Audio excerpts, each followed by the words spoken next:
Salut à tous, donc aujourd'hui je vais vous faire la mise à jour de mon portefeuille donc pour le mois d'avril. Alors,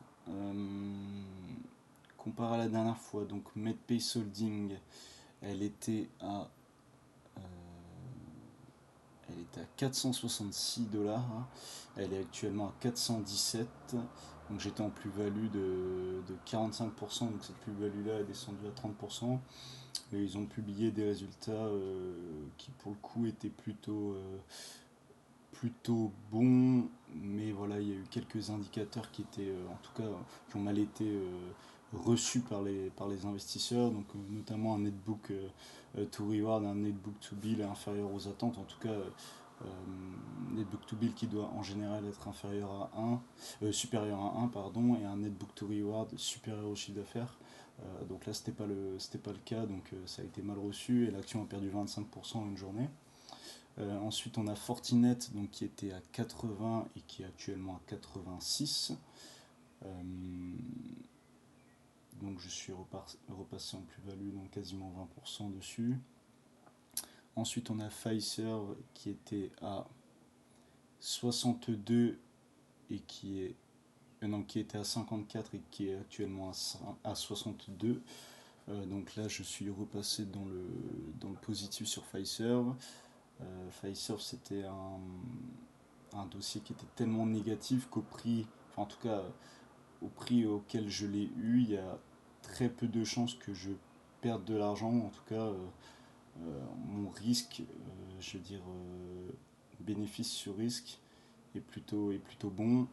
Ensuite, on a Constellation Software donc, qui était à 2427 et qui est maintenant à 2503, donc il a quasiment pas bougé. On a Adobe, donc c'est la seule ligne que j'ai renforcée pour ce mois-ci. Donc Adobe qui pour moi est toujours une boîte avec énormément de potentiel qui est pour le moment sous-évaluée, donc je continue d'en acheter. Elle était à 241, elle est actuellement à 250, elle a un tout petit peu monté. Et cet achat-là m'a permis de revoir mon PRU à la baisse, hein. J'avais un PRU de 303, maintenant on est à 291, donc c'est un dossier que je vais continuer de renforcer. Alors ça dépendra du prix, mais en tout cas à ces prix-là, ça m'intéresse toujours. Ensuite, on a Manhattan Associate qui était à 132 et qui est actuellement à 142. On a Qualis qui était à 86 $, qui est maintenant à 88. Et on a Novo Nordisk qui était à 233 pardon, et qui est actuellement à 276.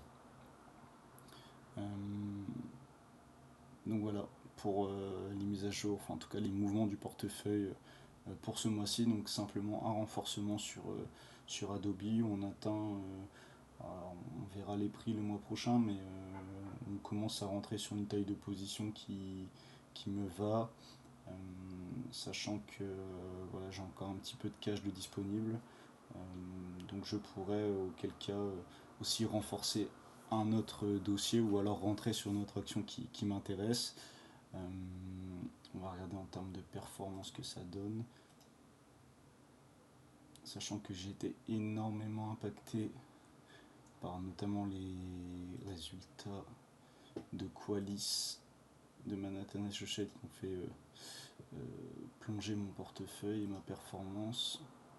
Donc depuis le début, donc le SP500, donc depuis le début que j'ai investi, hein, donc c'est-à-dire depuis le 9 mars 2024, donc le SP500 a fait 21% et mon portefeuille a fait moins 15. Et si on regarde en annualisé, donc en annualisé ça donne un SP500 qui fait 12,5.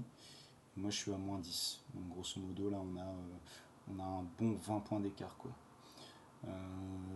Ça m'inquiète pas vraiment. Je continue de renforcer des dossiers de qualité à des bons prix.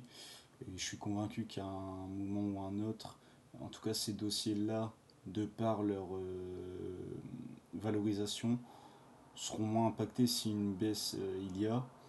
Et quand ils vont publier des résultats, vu qu'ils sont moins valorisés, vu qu'ils sont moins hauts en tout cas que les autres actions, moins surévalués. C'est-à-dire que toutes les attentes derrière ces dossiers-là sont plus basses. Euh, une entreprise comme, je vais prendre l'exemple de Microsoft par exemple, qui est très très haute en termes de valorisation, euh, elle peut très bien publier des résultats au-dessus des attentes, mais que ce soit pas forcément aussi bien que ce que les investisseurs attendaient. Et donc du coup, même si c'est au-dessus de ce qui était attendu, en fait c'est pas assez, donc ça suffit toujours pas.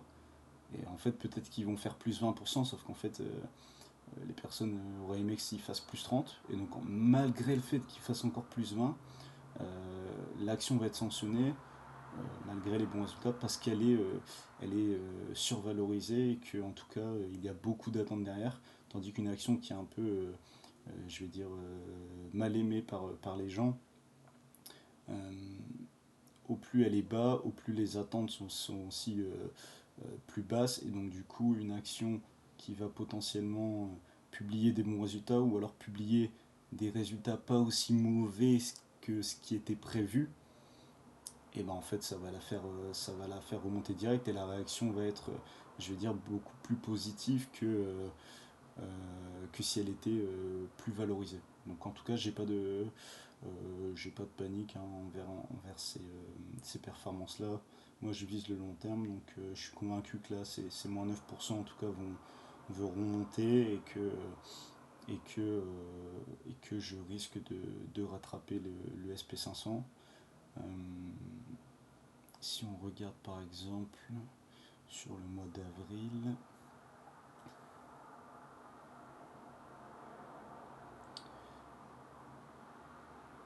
donc sur le mois d'avril, voilà, le SP500 fait 9,4, moi je fais 3,60 seulement.